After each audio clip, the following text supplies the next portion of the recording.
March 17th, 2025. I had a reasonably bad day today. I made a couple mistakes in this area that I'm going to go over in a minute here. But first, I just wanted to address something a little bit off topic.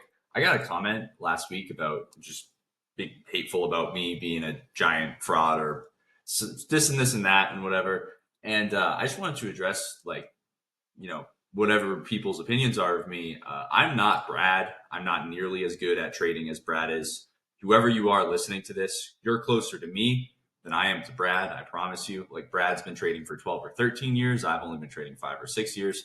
I'm not some multimillionaire trader. I own a separate business, and that is the majority of my income right now.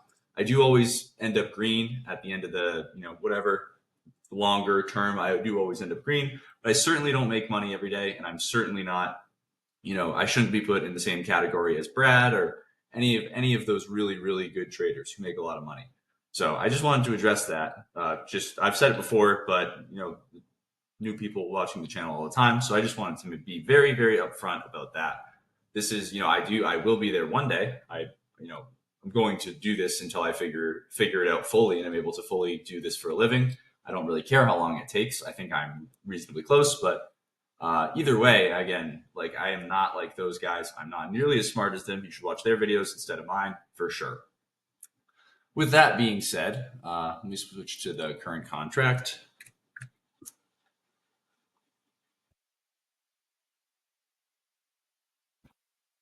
So we had a small gap up on the day and three really strong bull bars to start the day. Increased chance that we get at least a couple of legs sideways to up. Three really strong bull bars on the day. Increased chance that even if we go down, it'll end up being a minor reversal. The first three bars on the day opened a gap with yesterday's high.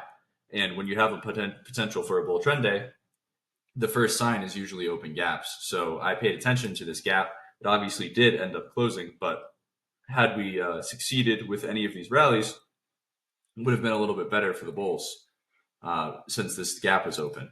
So 1 through 3 is probably going to get a second leg, but you have to keep in mind it's before bar 7, so you do have to be a little bit careful.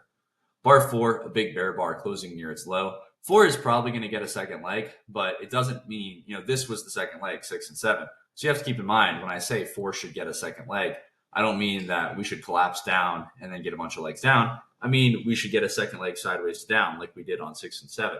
And so when you see bar 5, what's the problem with buying above bar 5?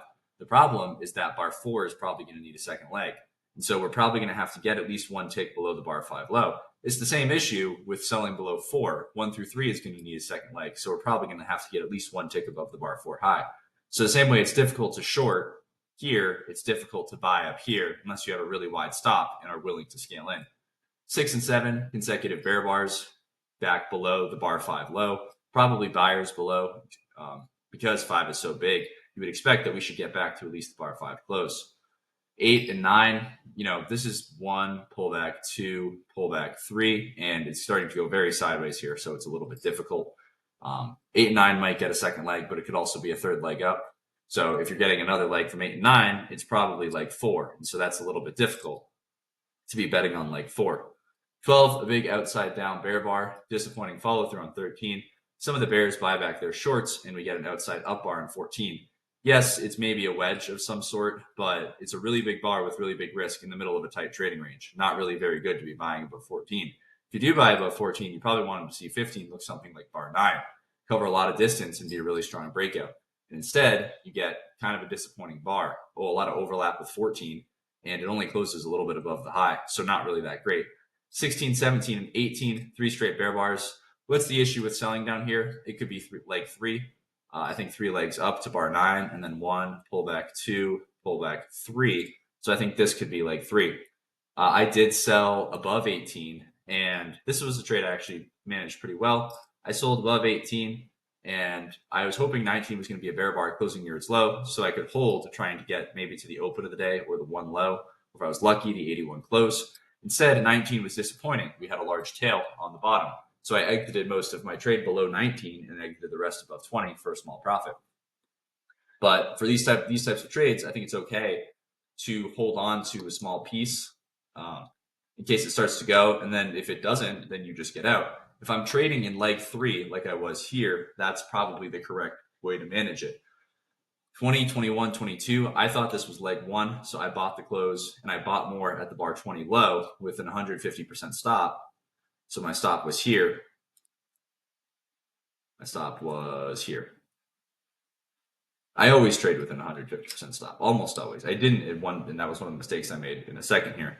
But I always trade with an 150% stop, giving me space to buy more at the low, and you can see why. Because if you go look at 3-bar micro channels, a lot of times it'll go trade a little bit below the low of the third micro channel and then reverts up.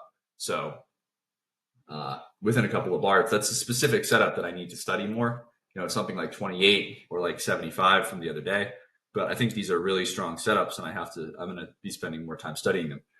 Anyways, I sold. So I was long. I had bought the close of 22, and I bought more below 20, and I exited on the close of 25 and went short. My reasoning was that this was a stronger move down than this was up, but it was leg 4. And if you look at this on a 15-minute chart, this whole thing, this looks like it's going to need a second leg, and I'm not really sure we got it. And it just looks like 3 or 4 legs down for the bears and the bottom of a bull flag. So it looks like what I did was I sold the bottom of a bull flag. Now, you can do it, right? There's nothing necessarily wrong with selling the close of 25. But if I'm going to sell the close of 25, I need to get out above 28, because if I'm selling, it's a momentum trade. Because I'm selling so low in the trading range, I'm selling a late leg. I want the market to collapse in my direction. And I didn't end up doing that today. I basically just ended up holding, and I got stopped out around the 23 high. And so what I could have done, my two options were either hold on to the initial trade where I bought the 22 close and I bought more below the 20 low and got out. I should have gotten out around the 22 close during 32. That would have been acceptable. Or had I gone short, just get out above 28. 27 through 29, that is leg 1, right? I thought 21 and 22 was leg 1 for the Bulls. Bears needed one more leg down. We got a leg 4. And then the Bulls here, leg 1, pull back leg 2.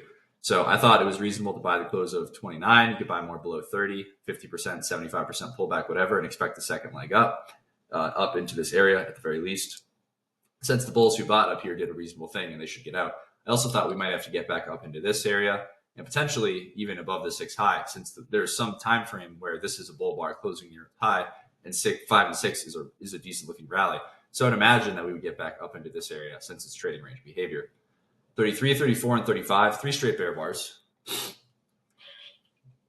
Probably going to get at least a small second leg down, but not really all that great. Some traders sell above 36 or 37 and take their scalp on bar 39.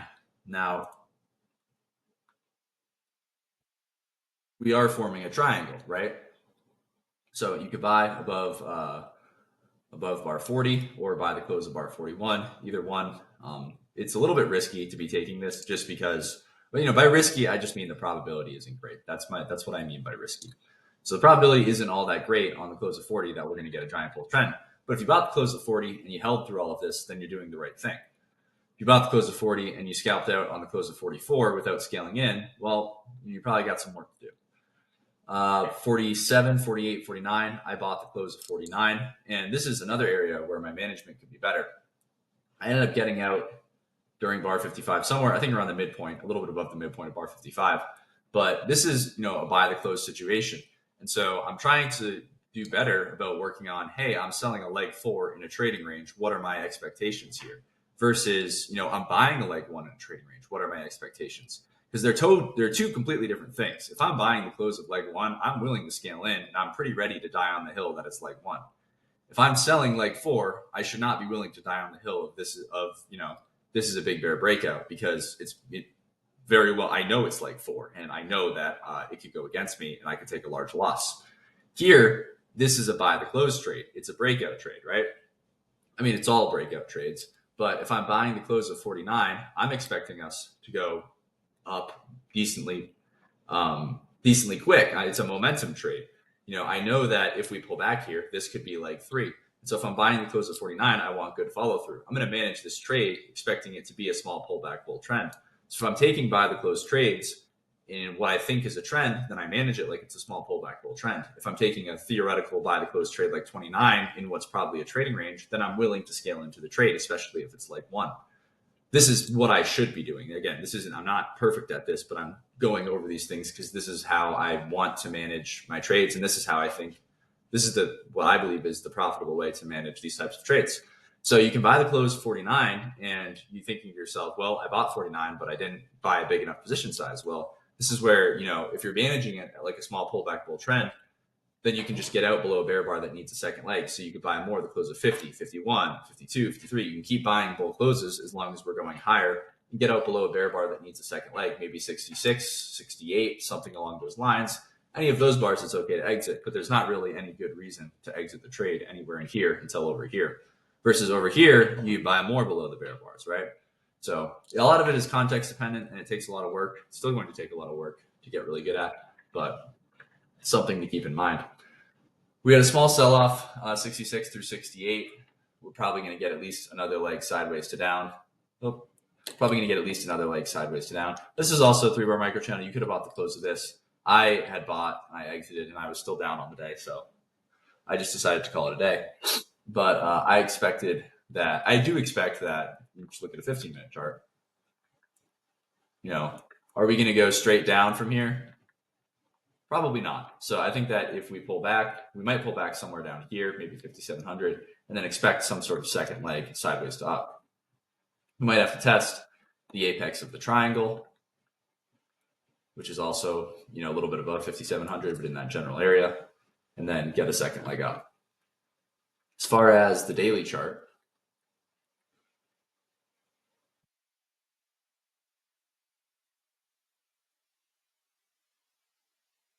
negative bull bars, probably enough for a second leg sideways to up, but it's not really great follow through, right? As a reminder, we have an FOMC day on Wednesday. So if we get a violent move on Wednesday, I think it'll probably be back to the downside somewhere around here, but probably will not be a giant bull bar on Wednesday, but we'll see. If it is, tomorrow's close is important. If it's tomorrow's a bear close and then Wednesday's a big bull bar, then it's 2 legs up. But if we get 4 straight bull bars, that could be a little bit better for the bulls.